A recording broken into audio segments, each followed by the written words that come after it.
네, 지난 시간에 이어서 요한계시록 7장 말씀을 계속해서 살펴보겠습니다. 오늘 살펴보는 내용은 환난 성도에 관한 기록입니다. 7장의 개요를 잠깐 복습해 보면요. 일단 지난 시간에 1절에서 8절 말씀을 살펴봤는데 14만 4천 명의 유대인들에 대한 기록이었습니다. 그들은 하나님의 인으로 봉인된 자들로서 7년 환난기 동안 복음을 전파하는 자들이었죠. 그래서 복음 전파의 도구로서 그 사명을 감당하는 자들이었습니다. 그리고 오늘 보는 이제 9절에서 17절은 이방인 환난 성도라고 볼 수 있습니다. 그러니까 1절에서 8절은 유대인 환난 성도, 그리고 9절에서 17절은 이방인 환난 성도, 이렇게 7장이 구분되어 있다. 근데 이 부분은 이따가 좀 더 보충 설명을 할 겁니다. 근데 그렇게 보자면 1절에서 8절에 나오는 14만 4천 명의 그 유대인 환난 성도들은 복음 전파의 도구였다면 그 사명, 그 사역으로 인해 생긴 열매들이 9절에서 17절에 나오는 환난 성도들이다. 이렇게 보시면 되겠습니다. 자, 그래서 9절부터 한번 제가 14절까지 읽어보겠습니다. 이 일 뒤에 내가 보니 보라, 아무도 셀 수 없는 큰 무리, 곧 모든 민족들과 족속들과 백성들과 언어들에 속한 큰 무리가 흰 예복을 입고 손에 종려나무 가지를 든 채 왕자 앞과 어린 양 앞에 서서 큰 음성으로 외쳐 이르되 구원이 왕자에 앉으신 우리 하나님과 어린 양께 있도다 하더라. 모든 천사들이 왕자와 장로들과 내 짐승 주위에 섰다가 왕자 앞에서 얼굴을 바닥에 대고 엎드려 하나님께 경배하여 이르되 아멘. 찬송과 영광과 지혜와 감사와 존귀와 권능과 강력이 우리 하나님께 영원 무궁토록 있기를 원하노라. 아멘 하더라. 장로들 중 한 사람이 응답하여 내게 이르되 흰 예복을 차려입은 이들은 누구냐? 그들은 어디서 왔느냐 하므로 내가 그들에게 이르되 장로여 당신이 아시나이다 하니 그가 내게 이르되 이들은 큰 환난에서 나와 자기 예복을 씻고 어린 양의 피로 그것을 희게 한 자들이니라. 자, 하나하나 좀 세세하게 보겠습니다. 일단 아무도 셀 수 없는 큰 무리라고 이야기하고 있습니다. 그러니까 환난기 때 예수님의 그 피로 인한 대속의 복음을 믿고 구원받은 성도들이 환난기 때도 어마어마하게 많다는 거죠. 그래서 아무도 셀 수 없는 큰 무리라고 묘사가 되어 있는데, 자, 좀 더 구체적으로 보니까 곧 모든 민족들과 족속들과 백성들과 언어들에 속한 큰 무리래요. 그러니까 이방인 환난 성도들이죠. 근데 좀 더 구체적으로 보자면 사실 여기 모든 민족들과 족속들이라고 쓰여 있잖아요. 그러면 모든 민족들에는 이스라엘 민족도 포함되죠. 그래서 이 9절부터 17절에 나오는 이 환난 성도에 대한 묘사는 이게 단지 이방인 환난 성도가 아니라 구원받은 유대인들을 포함한 모든 민족들과 족속들에 속한 모든 환난 성도라고 볼 수 있는 겁니다. 그래서 1절에서 8절을 유대인 환난 성도, 9절에서 17절을 이방인 환난 성도, 물론 우리가 이렇게 구분할 수도 있지만 더 정확하게 보자면 1절에서 8절은 복음 사역을 감당하기에 특별히 봉인된 유대인 남자 14만 4천이죠. 그죠? 그리고 이하에 나오는 9절에서 17절의 환난 성도들은 그 복음 전파로 인한 열매로서 모든 환난 성도들을 의미한다. 이렇게 볼 수도 있습니다. 자, 또 이 부분이 중요한 게 뭐냐면요. 지금 성도에 대해서 얘기하면서 민족들과 족속들에 대한 개념을 이야기합니다. 이게 왜 중요하냐면 우리 신약 성도들, 그러니까 신약 시대 때 거듭난 우리 신약 성도들은 민족과 족속의 구분이 없습니다. 갈라디아서 말씀 보면 3장 27절에 너희 중에서 그리스도 안으로 침례를 받은 자는 다 그리스도로 옷 입었느니라. 그러니까 이게 이제 성령 침례에 관한 거죠. 성령님에 의해서 구원받은 모든 사람들이 다 그리스도 안으로 들어온 겁니다. 그래서 그리스도 안으로 옷 입었다 그러죠. 그래서 우리가 그리스도의 몸을 이루는 지체들이 되었다고 하잖아요. 그랬을 때 그분 안에서는 유대인이나 그리스도인이 없고 매인자나 자유로운 자가 없으며 남자나 여자가 없나니 이는 너희가 다 그리스도 예수님 안에서 하나이기 때문이라. 그러니까 신약 성도는 그리스도의 몸을 입고 그리스도의 안으로 들어온 지체들로서 그리스도의 몸을 이루기 때문에 하나인 겁니다. 그래서 유대인이나 그리스도인이 없습니다. 민족이나 족속의 구분이 없죠. 근데 환난 성도에 대한 요한계시록 7장 말씀에서 이 성도에 대해서 얘기할 때는 모든 민족들과 족속들 이 구분을 이야기한다는 겁니다. 그러니까 이것만 보더라도 요한계시록 7장에 기록된 이 성도들은 우리 신약 성도들을 이야기하는 것이 아니구나라는 것을 우리가 분명히 분별할 수 있습니다. 그래서 환난 성도들은 그리스도의 몸 안에 들어오지 않죠. 그러니까 환난기 때도 구원받아서 성도가 되지만 그렇다고 그리스도의 몸 안에 들어오는 게 아닙니다. 그리스도의 몸은 환난기 전에 이미 다 이루어지죠. 그래서 이제 예수 그리스도의 신부로서 휴거가 되는 거잖아요. 신랑이 데리러 오시니까. 그래서 환난기 때는 그리스도의 몸, 예수님의 신부, 그리스도의 신부 개념이 없는 겁니다. 그래서 구원을 받았지만 성도가 됐지만 여전히 민족들과 족속들의 구분이 있게 되는 거죠. 이게 신약 성도와 환난 성도의 큰 차이입니다. 그래서 요한계시록 7장에 나오는 성도들은 우리와 상관없다. 그래서 이 내용은 우리 신약 성도와 상관없는 내용입니다. 자, 이거 유념하시고요. 또 보니까 그들은 흰 예복을 입고 있습니다. 그죠? 이 환난 성도들은 흰 예복을 입고 있습니다. 흰색은 의로움을 상징합니다. 또 칭의를 상징하기도 하죠. 그래서 이사야서 1장 18절을 보면 주께서 말씀하시니라 이제 오라 우리가 함께 변론하자 너희 죄들이 주홍 같을지라도 눈같이 희게 될 것이요 진홍같이 붉을지라도 양털같이 되리라.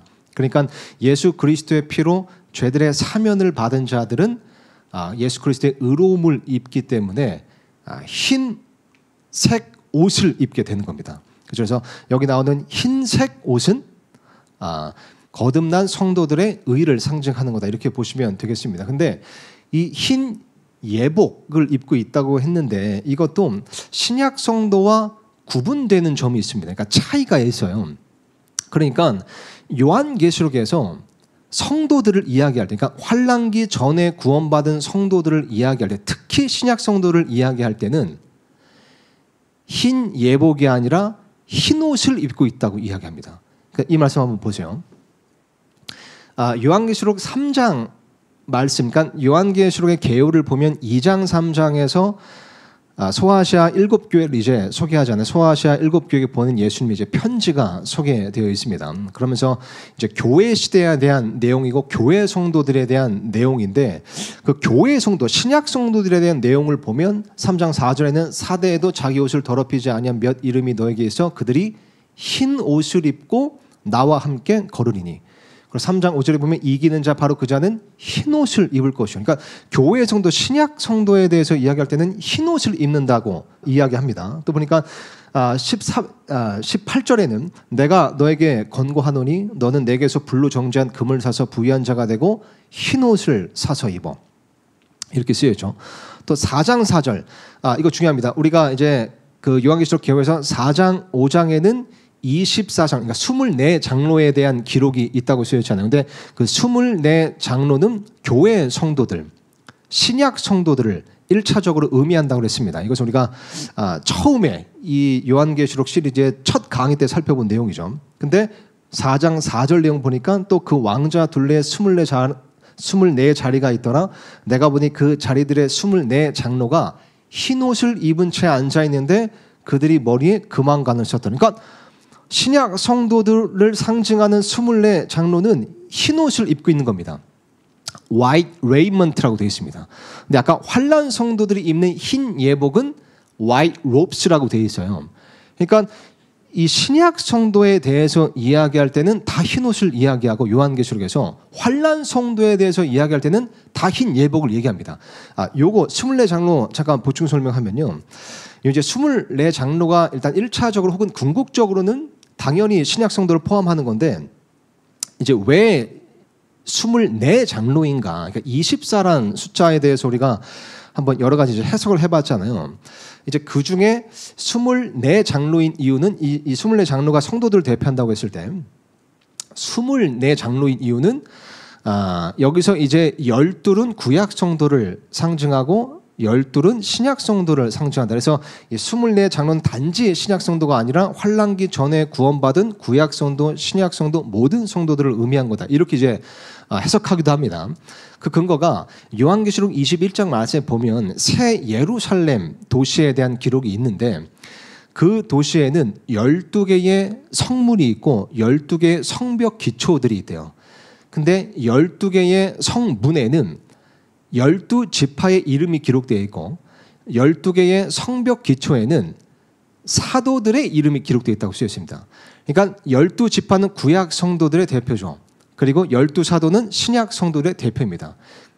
그래서 12에서 24, 그러니까 24 장로는 구약, 신약 모두 포함해서 환란기 전에 구원받은 성도들의 상징이 아니냐, 이제 이렇게 보는 겁니다. 이제 그렇게 볼 수도 있습니다. 자, 그렇게 봤을 때 어쨌든 확실한 거는 신약 성도는 흰 옷을 입죠. 그죠? 근데 요한계시록 6장에도 우리가 살펴봤지만 이제 환란 성도에 대한 기록인데 거기서도 이 환란 성도는 흰 예복들을 입습니다. 그죠? 흰 예복. 그래서 오늘 본 말씀인 7장에도 그들이 흰 옷이 아니라 흰 예복을 입고 있다고 쓰였습니다. 마태복음 22장 말씀 보면 예수님께서 혼인잔치의 비유를 말씀하시잖아요. 마태복음은 1차적인 수신자가 유대인입니다. 근데 그 혼인잔치의 비유를 보면 왕이 자신의 아들의 결혼식을 위해 혼인잔치를 열어요. 그런데 손님들이 없으니까 거리 나가서 손님들을 초대하게 하죠. 그러니까 이미 왕의 아들이 신랑이고 신부가 있는 겁니다. 그러니까 신랑과 신부가 이미 있는 거죠. 그 결혼식에 손님들을 초대하는데 그 손님들 중에 결혼식 예복을 갖춰 입지 않은 자가 있습니다. 그래서 그를 쫓아내는 비유죠. 이제 그렇게 봤을 때 왕의 아들, 결혼하는 왕의 아들은 당연히 예수 그리스도의 상징이고, 그리고 결혼하는 신부는 당연히 어린 양의 신부인 우리 교회의 성도들입니다. 그리고 초대되는 손님들, 그 결혼식 혼인잔치에 초대되는 손님들은 환란 성도들, 특히 유대인 환란 성도들을 상징하거든요. 그렇게 봤을 때 거기에 손님들이 있는 예복은 이 요한계시록 7장에 나오는 환란 성도들의 예복과 일맥상통하는 면이 있죠. 그죠? 그 내용상으로 볼 땐 물론 그 마태복음 22장에 나오는 그 예복은 여기에 쓰인 이제 단어와는 다른 단어긴 합니다. 근데 이제 결혼식 때 신랑과 신부가 아닌데 결혼식 의복을 입었다는 것은 예복을 의미하는 거죠. 그렇게 봤을 때 이 환란 성도가 입는 예복과 마태복음 22장의 혼인잔치의 비유에 나오는 그 환란 성도를 상징하는 손님들이 입는 예복과도 일치한다. 그래서 성도들은 신약 성도들, 교회 성도들 혹은 환란기 전의 성도들은 흰 옷을 입지만 환란 성도들은 흰 예복을 입는 점에서도 구분이 확실히 된다는 거죠. 그래서 확실히 요한계시록 7장에 나오는 이 성도들은 우리 신약 성도들이 아닙니다. 자, 계속해서 한번 보겠습니다. 근데 또 보니까 손에 종려나무 가지를 들고 있대요. 종려나무 가지를 흔드는 행위는 기쁨의 표현입니다. 성경에서. 근데 특히 이제 유대인들은 이 종려나무 가지를 언제 흔들었냐면 장막절에 흔들었어요. 레위기 23장 40절에 보면 장막절에 대한 명령을 주시는데 너희는 첫째 날에 좋은 나무들의 가지와 종려나무들의 가지와 무성한 나무들의 가지와 시내의 버들을 취한 뒤 주 너희 하나님 앞에서 이레 동안 기뻐할지니라. 그러니까 장막절에 유대인들은 종려나무 가지만 흔든 것은 아니지만 종려나무들의 가지를 흔들므로써 하나님께 찬양하고 또 하나님 앞에서 기뻐했던 겁니다. 자, 그래서 이제 예수님께서 예루살렘에 입성하실 때 나귀를 타고 나귀 새끼를 타고 입성하실 때 그 백성들이 호산나 외치면서 종려나무 가지를 흔들면서 예수님을 이제 맞았다고 쓰여있죠. 근데 그것이 또 장막절과도 이제 관련이 있는 게 예수님께서 예루살렘에 입성하실 때 그때 당시 그 유대인들은 이제 이 메시아께서 하나님의 아들께서 우리 가운데 거하신다. 그게 이제 장막절의 의미잖아요. 그렇기 때문에 종려나무 가지를 이제 흔든 겁니다. 그러니까 장막절의 의미가 참 중요합니다. 그것은 하나님께서 우리 안에 거하신다는 의미를 가지고 있죠. 그렇기 때문에 예수님께서 예루살렘에 입성하셨을 때 유대인들이 이제 하나님의 아들께서 우리와 함께 거하시는구나. 그래서 종려나무 가지를 흔든 겁니다. 그렇게 봤을 때 보면 지금 손에 종려나무 가지를 든 채 왕자 앞과 어린 양 앞에 서서 큰 음성으로 외치려되 구원이 왕좌에 앉으신 우리 하나님과 어린 양께 있도다 하더라. 그러니까 이 환란 성도들이 지금 종려나무 가지를 흔들면서 하나님을 찬양해요. 왜 그렇죠? 왜냐하면 환란기가 끝나고 천년 왕국이 바로 시작되잖아요. 근데 그 천년 왕국이 바로 장막절의 궁극적인 성취인 겁니다.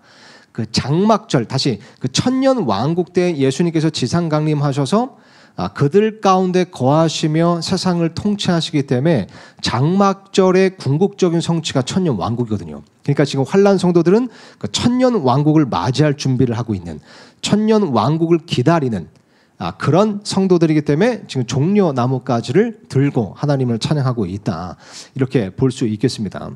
자, 계속해서 보겠습니다. 11절입니다. 모든 천사들이 왕자와 장로들과 내 짐승 주위에 섰다가 왕자 앞에서 얼굴을 바닥에 대고 엎드려 하나님께 경배하며 이르되 아멘. 찬송과 영광과 지혜와 감사와 존귀와 권능과 강력이 우리 하나님께 영원 무궁토록 있기를 원하노라. 아멘 하더라. 자, 일단 환난 성도들과 함께 또 이제 모든 천사들이 하나님께 이제 찬양을 하고 경배를 합니다. 근데 이 천사들이 지금 어디냐면, 자, 왕자와 장로들과 내 짐승 주위에 섰다가, 그러니까 하나님의 왕자가 있습니다. 그 주위에 내 짐승 그룹들이 있죠. 그리고 또 그 주위에 4장 5장에 나와 있는 24장로, 그러니까 환난기 전에 구원받은 성도들이 또 둘러서 있는 겁니다. 그리고 그 주위에 또 모든 천사들이 둘러서 있는 거죠. 그러니까 지금 이 7장 9절에서 10절 이 대목의 무대가 어딘 거죠? 셋째 하늘인 건 우리가 분명히 알 수 있습니다. 근데 여기서 조금 하나 짚고 넘어갈 것은, 보면 이 셋째 하늘에 왕자가 있고, 그리고 천사들이 있고, 그룹들이 있고, 또 장로들이 있잖아요. 근데 요한계시록 1장에도 셋째 하늘, 하나님의 왕자에 대한 묘사가 나오고, 구약 성경에도 하나님의 왕자에 대한 묘사가 많이 나오죠. 근데 거기에는 천사들도 있고 왕자도 있고 내 짐승들도 있는데 장로들은 안 나옵니다. 그러니까 구약 성경에 묘사된 하나님의 왕자는 장로들이 안 나와요. 요한계시록 1장에도 장로들이 안 나와요. 그런데 이 장로들이 언제부터 등장하죠? 요한계시록 4장에 자 1절에서 성도들의 휴거를 예표하는, 상징하는 사건이 일어나면서, 그러니까 요한이 채워 올라가는 사건이 일어나면서, 그것은 성도들의 휴거를 예표하는 사건이잖아요. 그 후부터 24장로가 예수님의 왕자, 그 하나님의 왕자 주위에 있는 것으로 묘사가 되는 겁니다. 그러니까 이 24장로는 교회 성도들, 신약 성도들, 더 나아가서 환난기 전에 구원받은 성도들을 상징한다는 걸 우리가 분명히 알 수 있죠. 그죠? 성도가 휴거됐기 때문에 휴거된 성도들이 이제 4장부터 해서 계속 하나님 왕자 곁에는 장로들이 나오는 겁니다. 이거를 이제 이해하시면 좋고요. 자, 근데 지금 무대가 이제 셋째 하늘입니다. 셋째 하늘인데 찬송하고 찬양하고 경배하는 내용 보니까 찬송과 영광과 지혜와 감사와 존귀와 권능과 강력이 우리 하나님께 영원무토록 있기를 원하노라. 그러니까 이 찬양의 내용을 보니까 이 시점, 이 셋째 하늘 이 시점은 지금 환난기에 모든 하나님의 심판들이 다 이루어진 시점인 겁니다. 그러니까 이렇게 찬양을 하죠. 그죠? 지금 환난 성도들이 보세요. 중요합니다. 흰 예복을 입고 종려나무 가지를 든 채 천사들과 함께 하나님께 경배하고 하나님과 예수님께 찬양을 올려드리고 있습니다. 근데 이 시점은 환난기 때에 모든 하나님의 심판, 예수의 심판이 다 이루어지고 난 후죠. 이 찬양의 내용을 보니까. 자, 근데 이것과 한번 비교해 보세요. 요한계시록 6장에 보면 우리가 전에 살펴봤지만 이제 5번째 봉인 심판에 대한 기록인데 이것은 이제 후반부 3년 반에 대한 기록이었잖아요. 근데 여기 이제 환난 성도들에 대한 기록이 또 있는 건데, 여기 보니까 보세요. 그분께서 5째 봉인을 여신 뒤에 내가 제단 아래에서 하나님의 말씀과 자기들이 간직한 증언으로 인해 죽임을 당한 자들의 혼들을 보았는데, 하나님의 말씀과 자기들의 간직한 증언으로 인해 죽임을 당했대요. 환난 성도들이죠. 근데 그들이 큰 음성으로 외쳐 이르되 오 거룩하시고 진실하신 주여, 주께서 땅에 거하는 자들을 심판하사 우리 피에 대한 원수를 갚아주지 아니하시기를 얼마나 더 지속하시리까 하더라. 그러니까 이때는 찬양을 하는 게 아니라 호소를 하고 기도를 하고 간청을 하고 있습니다. 그죠? 그럴 때 보니까 11절에 흰 예복들이 그들 각 사람에게 주어졌으며, 그죠? 아까 7장에서는 흰 예복을 이미 입고 있었는데 6장에서는 흰 예복들이 이제 주어진 겁니다. 근데 그 시점을 보니까 또 그들의 동료 종들과 형제들도 그들처럼 죽임을 당해 그 수가 찰 때까지 그들이 잠시 동안 더 안식해야 한다는 분부의 말이 그들에게 주어졌더라. 그러니까 아직 그 수가 안 찬 거 보니까 환란기가 안 끝난 거죠. 환란기 중간인 겁니다. 그죠? 환란기 중인 거죠. 그러니까 환란기 중에 환란 성도들에 대한 묘사인데 그 환란 성도들은 찬양을 하는 게 아니라 호소를 하고 있습니다. 근데 주목할 부분 이겁니다. 이것도 이제 어떤 해석의 영역인데 이런 해석이 있다는 거 좀 알아두시라고 제가 말씀드리는 겁니다. 보니까 이 환란 성도들은 환란기 중에 보니까 제단 아래에 있어요. 이 호소를 제단 아래에서 하는 겁니다. 더 정확히 말하면 지금 사도 요한이 제단 아래에서 호소하는 죽임당한 자들의 혼들, 환란 성도들의 혼들을 본 겁니다. 그러니까 환란 성도들이 지금 죽었는데 그 혼들이 제단 아래에 있는 거예요. 이 제단 아래에 있다는 게 무엇이냐? 제단 아래에서 그 환란 성도들의 혼이 하나님께 호소한다는 게 이게 무엇이냐? 여기 이제 해석이 있습니다. 이제 첫 번째로 보면 이 시점은 이제 그 환란기 중에 후반부 3년 반이 시작되는 시점으로서 그때는 또한 적그리스도가 성전에 들어 앉아서 성전을 황폐하게 하고 또 스스로 자기가 하나님인 것처럼 하나님 행세를 하는 때이잖아요. 그렇게 봤을 때 지금 적그리스도는 성전에 앉아 있습니다. 그랬을 때 아마 환란 성도들을 잡아다니까 짐승의 표를 받지 않고 짐승의 형상에 경배하지 않는 그 환란 성도들을 잡아다가 어쩌면 이 성전의 제단에서 죽이는 거 아니냐. 그러니까 환란기 때도 성전이 있잖아요.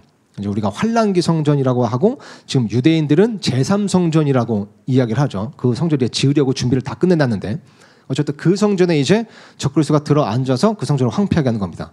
그러니까 자기가 딱 성전에 앉아 있어요. 그러니까 마치 인신 제사처럼 환란 성도들을 붙잡아 제단에서 죽이는 거죠. 그래서 창세기 4장 말씀에 보면 하나님께서 아벨의 피가 땅에서 내게 부르짖고 있느니라. 그러니까 이렇게 말씀하시는 거 보면 이 환란 성도들이 이 그 환란기 성전 제단에서 죽임을 당했기 때문에 이 표는 아마 이 제단 아래에서 환란기 성도들의 혼이 부르짖는다는 것은 아마 이 제단에서 그들이 죽었다는 것을 의미하는 거 아니냐 이렇게 볼 수도 있는 겁니다. 근데 이제 엄밀히 말하면 또 그들이 마치 그들의 혼이 제단 아래에 있는 것처럼 보이잖아요. 이게 under the altar이에요.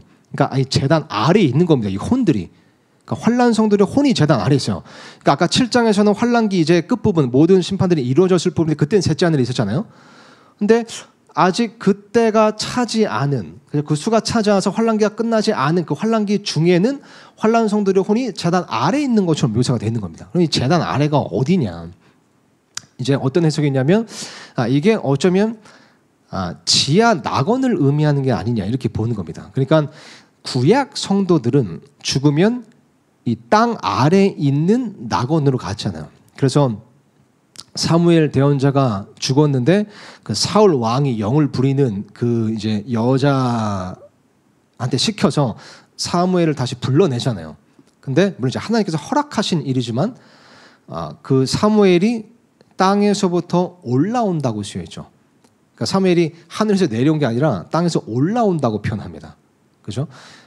그리고 또 보면 예수님께서 말씀하신 부자와 나사로 이야기를 볼 때 그 구약 성도들이 죽어서 가는 그 낙원은 가운데 큰 구덩이를 두고 그 지옥과 불타는 지옥과 같은 공간에 있는 곳으로 묘사되어 있습니다. 그죠?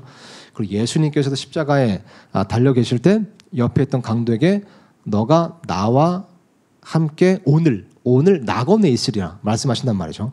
근데 예수님께서 셋째 하늘로 가신 때는 부활하시고 나서입니다. 그러니까 죽으시고 3일 후에 부활하셨죠. 그러니까 죽으시고 3일 후에 셋째 하늘 가신 거예요. 그러니까 근데 강도한테는 오늘 너가 나와 함께 낙원에 있으리라 그렇잖아요.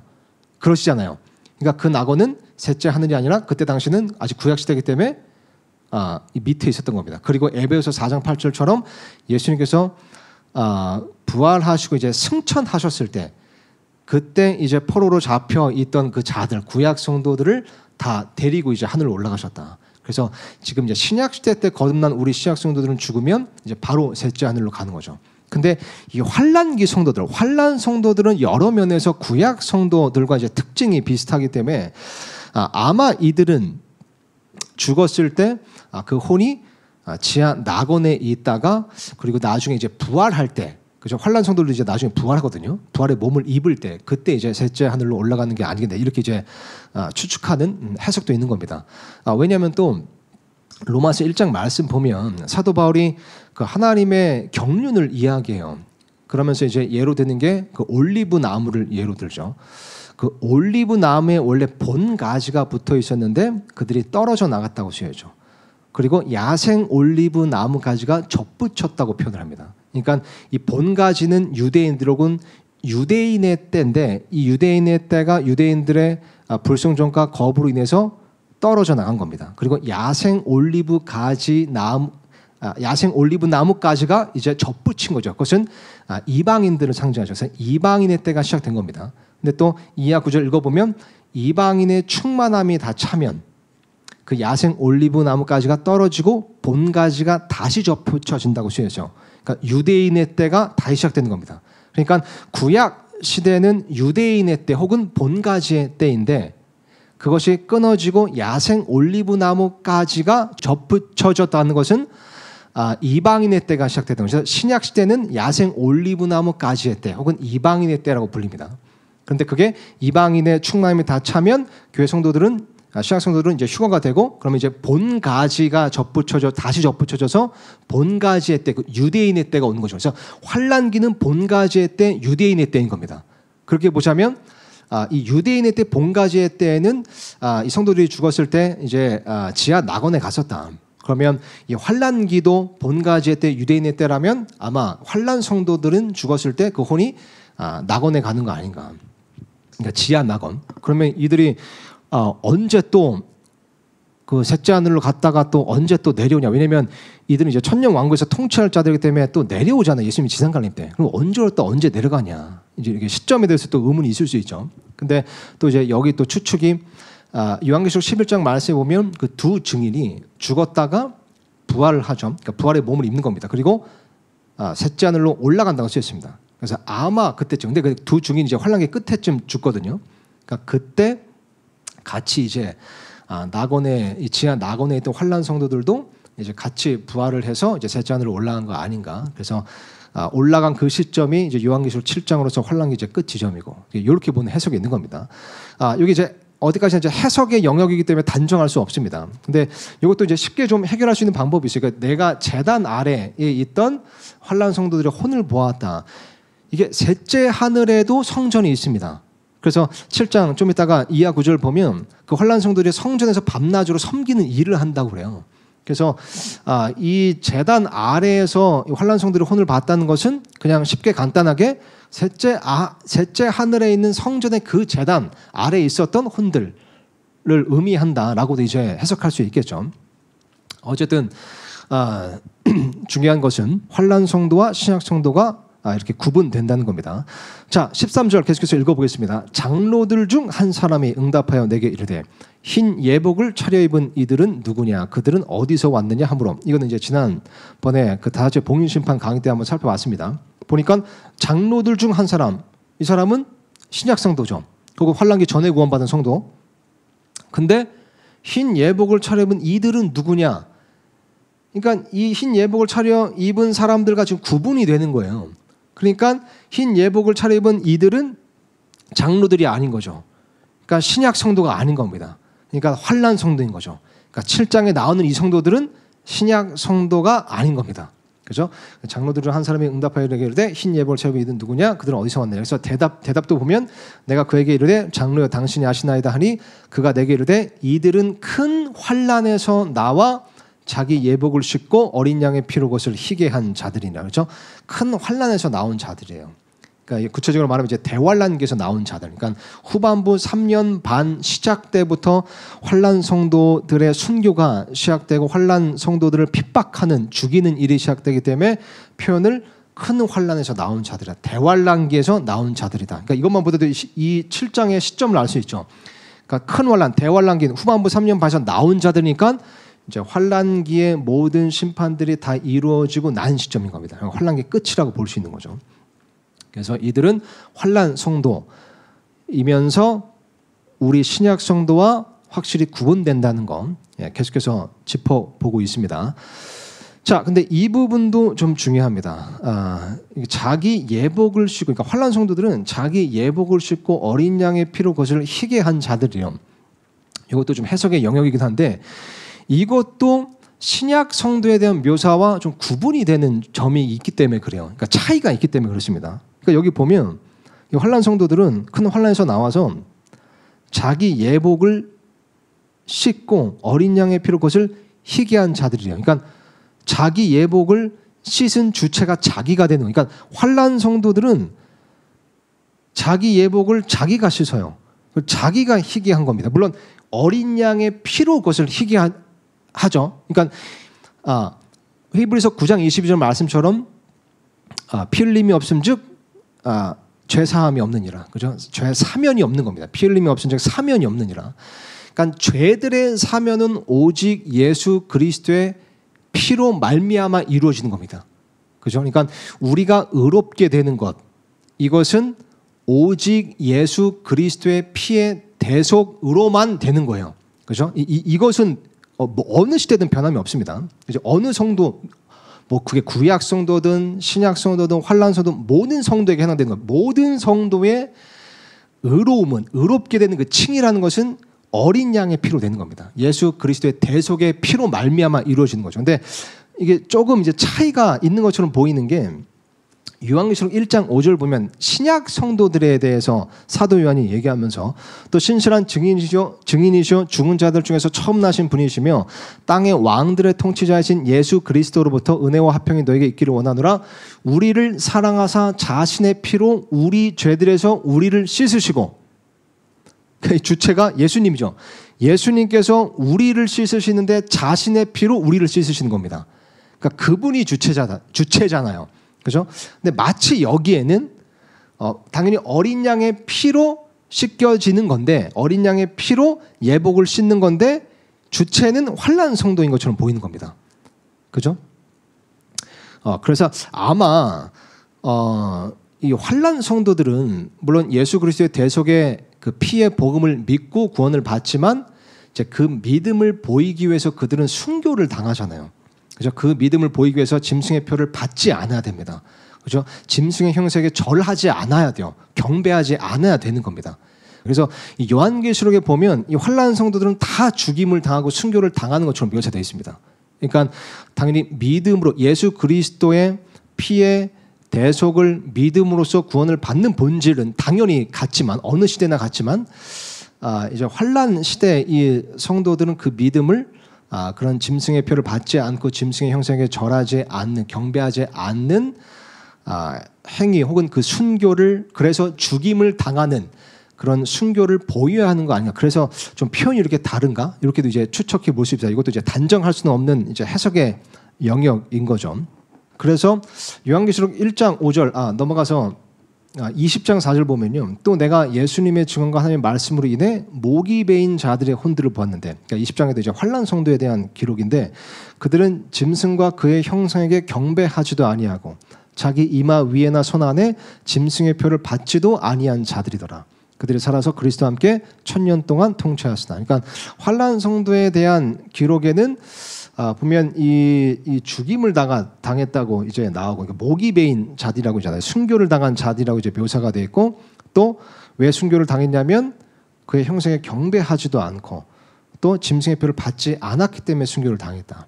그래서 환난 성도들은 어떤 이런 믿음의 대가를 치릅니다. 이게 뭐 편에 따라 뭐 다를 수 있겠습니다. 뭐 믿음을 이런 행위로 보여야 된다, 이렇게 표현할 수도 있겠고, 아니면 그들의 믿음으로 구원을 받았지만 그 믿음의 대가로 순교를 당해야 된다. 그죠? 이제 그렇게 볼 때 이 말씀의 그 표현의 차이도 그 이유 때문이 아닌가, 이렇게 이제 생각해 볼 수 있겠습니다. 자, 15절. 계속해서 읽겠습니다. 그러므로 그들이 하나님의 왕자 앞에 있고 그분의 성전에서 밤낮으로 그분을 섬기며. 자, 보니까 환난 성도들은 셋째 하늘에서 성전에서 밤낮으로 그분을 섬겨요. 그죠? 그러니까 이들은 성전과 관련이 있습니다. 성전 사역과 관련이 있죠. 근데 이것도 이제 신약 성도와 구분되는 게, 신약 성도는 성전과, 건물 성전과 관련이 없습니다. 성전 사역과도 관련이 없어요. 그래서 사도 바울도 우리 신약교회 신약 성도들을 이야기할 때 건물 성전을 이야기한 적이 없습니다. 한 번도. 그러니까 우리가 그분의 성전이다. 그러니까 성령님께서 거하시는 성전, 우리가 성전이다. 우리 몸이 성전이다. 이렇게 이야기를 하죠. 그러니까 우리는 성전사가 사실 상관이 없어서 요한계시록 21장에 그 새 예루살렘 도시에 대한 묘사를 보면 이렇게 쓰였습니다. 2절에 나 요한이 보니 거룩한 도시 새 예루살렘이, 이 새 예루살렘이 뭔지가 나와 있습니다. 신부가 자기 남편을 위해 단장한 것 같이 예배하고. 그러니까 이 새 예루살렘은 어린 양의 신부예요. 그러니까 신약 성도들인 거죠. 근데 그 신약 성도들이 이제 새 예루살렘 안에 거하는 건데 22절 보면 또 내가 그 안에서, 그러니까 새 예루살렘 도시 안에서 성전을 보지 못하였으니 이는 주 하나님 전는 자와 어린 양께서 그 도시의 성전이시기 때문이라. 그래서 새 예루살렘 도시, 그러니까 이 새 예루살렘 도시는 일단 셋째 하늘에 있는 거잖아요. 새 하늘과 새 땅이 이루어지고 만들어지고 이 새 땅에 내려오기 전까지는, 새 하늘과 새 땅에 내려오기 전까지는 셋째 하늘에 있는 건데, 그래서 우리 성도들이 지금 죽으면 셋째 하늘에 있는 새 예루살렘 도시에 들어가는 겁니다. 이게 예수님께서 말씀하신 내가 너희를 데리러 오기 전까지 하늘에 이제 맨션들을 만드는, 거할 초소를 만들어 놓겠다. 그래서 거할 초소들을 다 만들면 너희를 데리러 오겠다. 이제 이 말씀을 하시는 거죠. 요한복음 말씀에서. 근데 어쨌든 보면 그 우리 신약 성도들이 거하는 새 예루살렘 도시에는 성전이 없습니다.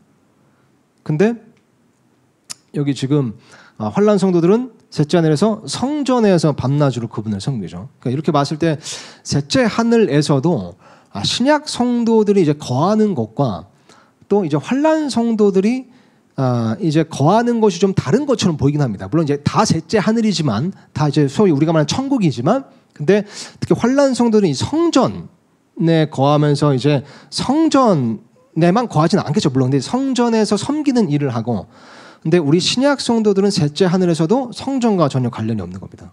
그래서 아까 이제 이 말씀 보면 이게 이제 새 하늘과 새 땅 때 새 예루살렘 도시가 이제 내려오는 거잖아요. 그렇게 봤을 때 이제 이것도 셋째 하늘에서 그 이제 환란 성도들이 그 성전에서 밤낮으로 그분을 섬기는 일을 하는데, 이 성전이 천년 왕국 때 그대로 내려오는 것처럼 보이기도 합니다. 그러니까 예수님께서 지상 강림하실 때, 환란기 끝에 지상 강림하실 때 다 적그리스도의 이제 그 세력과 모든 악한 자들 다 이제 멸하시잖아요. 물리치시고 그때 이제 대대적인 지각 변동이 일어납니다. 근데 예수님께서 어떻게 하시죠? 성전 안으로 입성하세요. 그 성전이 남아 있어야 되잖아요. 근데 환란기 성전, 지금 유대인들이 지으려고 하는 제3성전은 나중에 적그리스도가 황폐하게 할 성전인 겁니다. 그죠? 파괴당할 성전이에요, 사실. 게다가 이 천년 왕국 때 예수님께서 입성하시고 좌정하실 그 성전은 에스겔서에 기록되어 있는, 그래서 우리가 에스겔 성전이라고 부릅니다. 근데 그 크기는 지금 유대인들이 세우려고 하는 성전과 비교가 안 될 만큼 커요.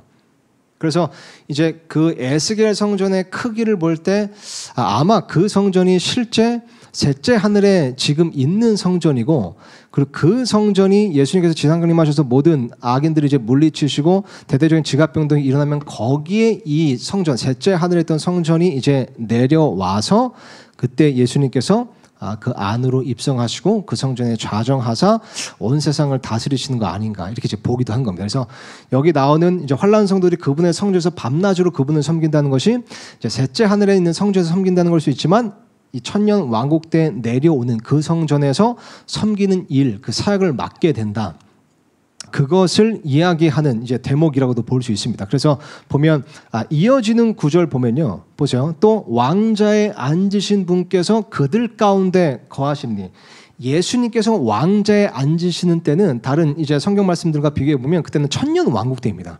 그러니까 이 지금 또부터는 여기 이제 또부터는 천년 왕국에 대한 이야기예요. 그래서 왕자에 앉으신 분께서 그들 가운데 거하시니, 이게 장막절의 성취죠. 그러니까 천년 왕국을 의미하는 겁니다. 그래서 그들이 다시는 굶주리지 아니하고 다시는 목마르지 아니하며 해나 어떤 열기도 그들 위에 내리쬐지 아니하리라. 이는 왕자의 한가운데 계시는 어린 양께서 왕자의 한가운데 딱 좌정하실 때는 천년 왕국인 겁니다. 그래서 그들을 먹이시고 살아있는 물샘들로 그들을 인도하실 것이며 하나님께서 그들의 눈에서 모든 눈물을 닦아주실 것이기 때문이라 하더라. 그래서 이게 이제 그 환란 성도가 결국 이제 천년 왕국으로 들어가서 또 천년 왕국에서 이 어린 양께서 앉아 계신 그 성전에서 밤낮으로 그분을 섬기는 일을 하게 된다.